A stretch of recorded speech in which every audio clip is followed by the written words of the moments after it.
Salut, c'est Thierry, agriculteur d'aujourd'hui. Alors aujourd'hui, je voulais vous montrer une vidéo tout simplement sur l'irrigation et la pose et la dépose des tuyaux parce que c'est un moment important, j'allais dire en agriculture et puis moi dans mon activité. Et je voulais vous le montrer aussi en toute sécurité. Donc c'est-à-dire, vous allez voir avec des personnes de la MSA qui vont nous aider à mieux comprendre tous les éléments, mais vous avez toute la mise en place qui va être présentée. Donc je pense que ça va être sympa. Allez, on regarde ça.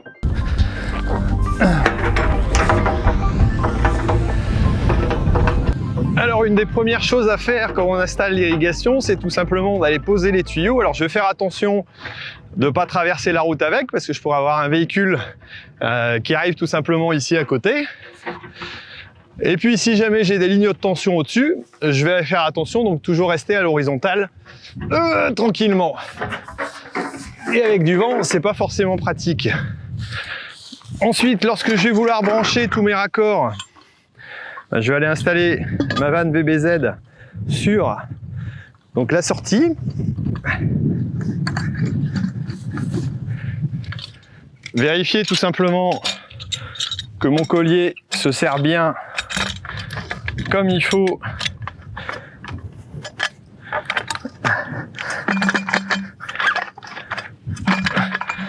Ça coulisse et ça passe bien. Et ensuite, je vais aligner tranquillement mon tuyau. Alors ici j'en ai plusieurs. Je vais démarrer ici. Et là je me rends compte du premier problème que j'ai, c'est que tout simplement le tuyau qui est ici n'est pas exactement la même chose que celui-ci, alors qu'on a un double système de crochet comme l'autre. Et ça c'est plutôt embêtant. Et je vais me rendre compte qu'en essayant un autre, voilà, celui qui est juste à côté, eh ben je suis bon, parce que j'ai la même dimension. Et là, le but du jeu pour ici, c'est de le tenir le plus à l'équerre possible, comme l'autre. Et donc, je vais le positionner en hauteur pour qu'il soit ici en bonne santé. Et là, je vais pas ouvrir la vanne parce que le circuit est en train de tourner, donc ce sera un peu embêtant. Mais en tout cas, je me retrouve avec voilà, quelque chose qui est prêt à partir. Si j'ouvre, on va entendre. Voilà, il y a de l'eau. Certes, c'est assez dur, mais en tout cas, c'est bien aligné. Je risque pas de casser le reste. Par contre, il y a d'autres systèmes de raccords. Et pour ça, je vais appeler tout simplement Fabien de la MSA qui va venir nous indiquer un peu les autres problématiques qu'on peut avoir sur les différents raccords qu'on a. Bonjour Fabien. Bonjour. Alors tu es préventeur donc à la MSA de Picardie et je voudrais savoir un peu les plus grosses problématiques. Alors là on a vu que j'avais par exemple deux systèmes différents à crochets. Par contre il existe aussi des crochets qui viennent se mettre, c'est ce qu'on voit pas mal en Picardie, et qui peuvent poser problème aussi parce qu'on n'a pas les mêmes normes exactement partout. Alors il existe différentes marques de constructeurs de tuyaux d'irrigation et différents types de raccords, et même sur une même marque, au fil des années, au fil des différents modèles qui peuvent sortir sur le marché, on a des systèmes qui sont plus ou moins compatibles, mais pas parfaitement et pas forcément toujours compatibles. Donc on va devoir venir approcher le système, j'allais dire, de fermeture et ramener le crochet, mais aussi le retirer pour qu'il soit juste compte, c'est ça? C'est ça, le principe en termes de montage, c'est de faire ce qu'on appelle du pousser-tirer, donc pousser l'élément dans le fond de la gorge et venir tirer ensuite l'élément pour que le crochet vienne bien en position et qu'il soit réellement verrouillé. D'accord. Alors au niveau des systèmes, comme là avec une vanne, il y a un système voilà, de vis sans fin, il y a un système de coupelle qui se trouve au-dessus. Alors je suppose qu'il faut vérifier l'état de la coupelle, si elle est en bon état, en bonne santé, parce que sinon on risque d'avoir une fuite. Mais on peut aussi avoir des crochets, enfin des coupelles qui cassent carrément. Moi j'ai un collègue qui m'a dit avoir vu la coupelle atterrir sur un supermarché à quelques centaines de mètres à côté, parce que ça avait tout simplement explosé. Donc c'est vraiment hyper dangereux et il faut vérifier ça. Alors qu'est-ce qu'il faut faire? Il faut le graisser, il faut vérifier l'état général. Ça fait partie des vérifications périodiques à réaliser pour entretenir et s'assurer que le matériel reste toujours en bon état. Donc effectivement, vérifier s'il n'y a pas des signes d'amorce, de points de soudure qui commencent à affaiblir, graisser les différents éléments et en particulier la tige filetée, vérifier évidemment l'état de la coupelle parce que c'est ce qui va assurer la bonne étanchéité du système et prévoir le remplacement le cas échéant dès lors qu'il y a une première fuite. Parce que ce qu'il faut absolument bannir, c'est de forcer sur un mécanisme qui peut être en pression et c'est à ce moment-là que ça risque de casser. Et quand on parle de forcer, le but du jet, c'est aussi éventuellement de caler s'il faut ici pour qu'on soit vraiment à l'équerre, parce que sinon on peut abîmer la tige et la forcer et risquer de casser, c'est ça? C'est ça. Si on n'est pas vraiment parallèle par rapport au sol, en fait, ça fait un poids, il y a un report de charge qui se fait et ça force nécessairement dans le mécanisme à l'intérieur et notamment sur la tige futée. Et à ce moment-là, ça risque de casser, donc ça risque de projection sur l'opérateur. Et souvent, quand il manipule ces vannes, il se retrouve au-dessus ou à proximité immédiate de cette vanne. Donc le conseil qu'on peut aussi donner, c'est d'ouvrir avec précaution et de jamais se positionner le visage directement au-dessus de la zone de danger. Ouais, il existe d'anciens systèmes comme ceux-ci qui avaient une vis en bas. C'est bien ça, de manivelle. Alors là, il faut les bannir parce que ça peut devenir un projectile, quoi. C'est ça. Si ça casse, l'écrou boulon se trouve en bas du système. Ouais. Et donc, si ça casse à ce niveau-là, au niveau de la fixation, c'est tout le système qui est projeté vers l'opérateur. Ok. Là, on a bien la fixation qui est en haut. Qui est ici, et donc si jamais ça casse, si ça cède, ça arrive au-dessus et il n'y a pas de souci. Donc Thierry, je t'ai vu ouvrir la vanne tout à l'heure. Alors ouais. Une précision qui est quand même somme toute importante par rapport à l'ouverture de cette vanne, il y a des précautions particulières à prendre. C'est-à-dire que le positionnement, c'est vraiment on se tient à distance. D'accord. Je reste sur le côté. On reste vraiment sur le côté. On y va progressivement. D'accord. Et le deuxième point, c'est une fois qu'on a ouvert, on est à fond, on resserre simplement d'un quart de tour cette vanne pour pas être en butée haute et pour ne pas être gêné pour la refermer après l'utilisation. D'accord, on doit lui laisser un petit peu de mou pour qu'elle soit, qu'on n'ait pas l'impression qu'elle soit serrée à fond. C'est ça, tout à fait. Ok, d'accord. Il y a une dernière chose à laquelle il faut faire attention, c'est l'air dans les circuits. Alors moi j'ai déjà vu des tuyaux qui explosaient carrément parce que l'air arrivait en pression et c'est vrai que c'est impressionnant. C'est là où il faut avoir tout simplement une purge de fin de ligne. Alors nous on en a sur les fins de ligne enterrées, mais ça existe aussi sur des lignes en continu sur lesquelles on va venir fixer les vannes. Et là il faut absolument une purge extérieure pour pouvoir enlever l'air afin d'éviter les coups de bélier qui donnent, c'est ça? Tout à fait. Ce qu'il faut savoir c'est que le système aérien a été prouvé, normé pour 10 à 12 bars de pression maxi en service. Et que dans certaines installations, on est déjà à 10 ou 12 bars, voire même un petit peu plus en fonctionnement normal. Quand il y a des coups de bélier, il y a donc de l'air dans le réseau qui va être évacué un petit peu par à-coup, et donc la pression peut être multipliée par 5. L'objectif, c'est d'éviter au maximum ces effets de coups de bélier et de mettre des mises à l'air libre, donc des purges, des évents. Alors ça peut être en bowling, mais ce qui est important, c'est surtout de les avoir sur les points les plus hauts. C'est là que ça sera le plus efficace. Ok, moi j'ai déjà l'habitude d'entendre les coups de canon qui sont donnés lorsqu'on remplit l'enrouleur, et c'est vrai que quand ça tape bien, ça fait quand même bizarre. On sent qu'il y a de la puissance et quelque chose qui avance, quoi. On est sur le principe du compresseur de l'atelier, avec des coups de bélier, pression multipliée par 5.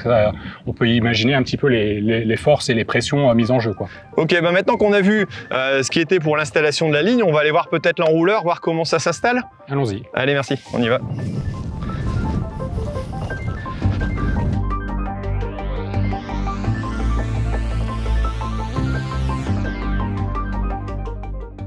Alors ici pour le démontage, je pourrais me faire prendre tout simplement en vérifiant ici tout simplement sur le manomètre en disant ça y est, je suis à pression 0.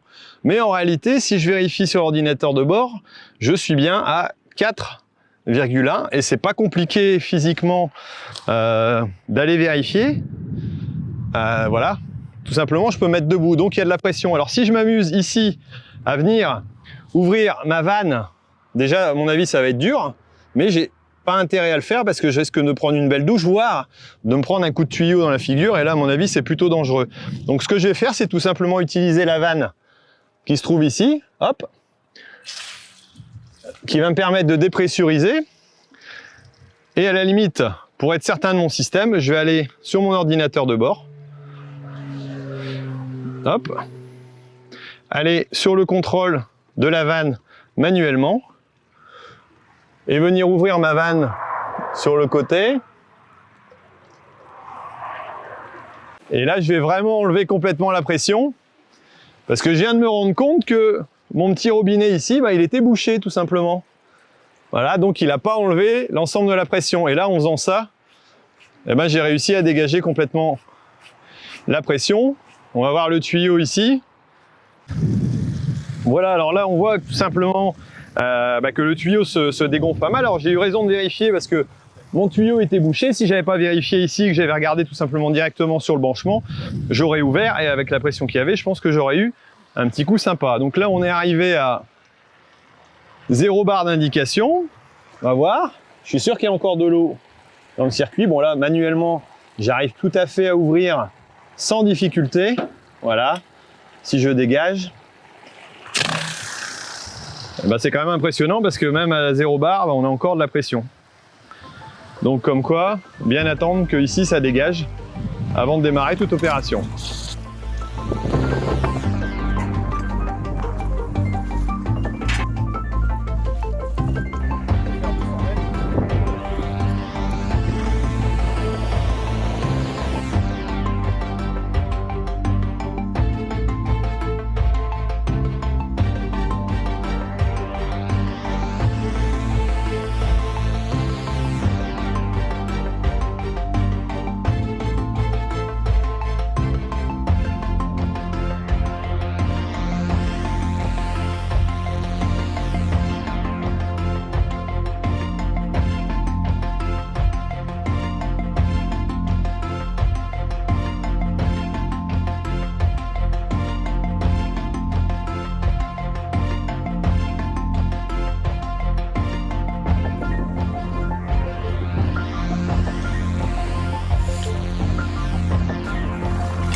Alors une fois l'enrouleur mis en place, je vais tout simplement déverrouiller de chaque côté les sécurités, ne pas oublier d'enlever le clip voilà, de crantage, hein.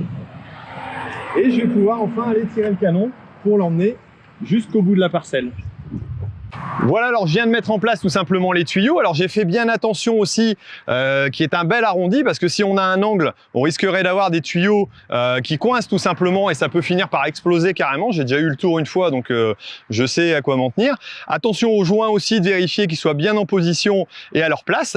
Et ici, on va pouvoir tout simplement utiliser le décrantage pour pouvoir mettre en route l'enrouleur. Pas oublier de remettre le crabot et coincer la petite pièce. Et si jamais vous devez utiliser la manivelle, surtout faire attention à ce qu'elle ne revienne pas. Alors celle-ci sont rondes, c'est bien pratique, mais sur des anciens rouleurs, on a des systèmes à manivelle. Si vous la laissez et que vous tirez, vous êtes à côté, ça peut vous emmener le bras tout simplement. Et là maintenant, je voudrais voir avec Fabien les autres éléments qu'on peut voir un peu au niveau de la sécurité de l'enrouleur. Alors Fabien, j'ai bien fait attention à positionner, j'allais dire, les pieds, les ancrages. Je suppose que c'est un élément de sécurité important parce qu'on a des fortes tractions au niveau de l'enrouleur. Oui, il peut y avoir un risque de basculement dans l'enrouleur. Donc effectivement, l'idée, c'est de bien l'ancrer au sol. Et je dirais même en amont de le positionner correctement. Donc par rapport à l'avancement, par rapport à l'axe de... Ouais, mettre bien dans l'axe, pas le mettre de travers, quoi. Et bien positionner également la tourelle.